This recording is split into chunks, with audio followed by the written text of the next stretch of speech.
Pensamiento del día, jueves 9 de enero. Estar disponibles para los demás. No amemos de palabra ni de boca, sino con las obras y según la verdad.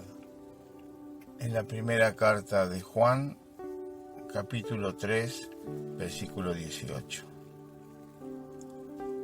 Amar con los hechos. La verdadera fe, dice el apóstol, es la que se demuestra amando como Jesús amó y nos enseñó. Ahora bien, la primera característica de este amor es que es concreto. Jesús no nos amó con hermosos discursos, sino que pasó en medio de nosotros haciendo el bien, sanando a todos, estando totalmente disponible para con aquellos que se le presentaban, empezando por los más débiles, por los más pobres, por los más marginados, y dando su vida por nosotros. Amemos pues con los hechos y no con las palabras, empezando por los servicios humildes que nos pide cada día el prójimo que está a nuestro lado. Y amemos según la verdad.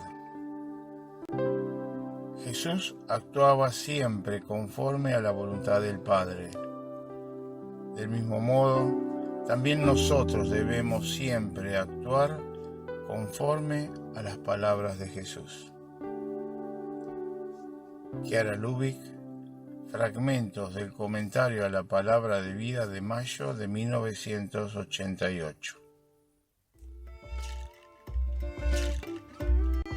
Chiara Lubich, fragmentos del comentario a la palabra de vida de mayo de 1988.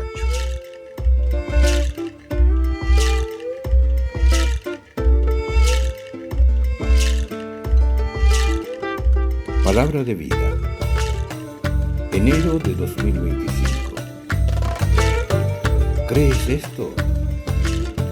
Evangelio de San Juan, capítulo 11, versículo 20.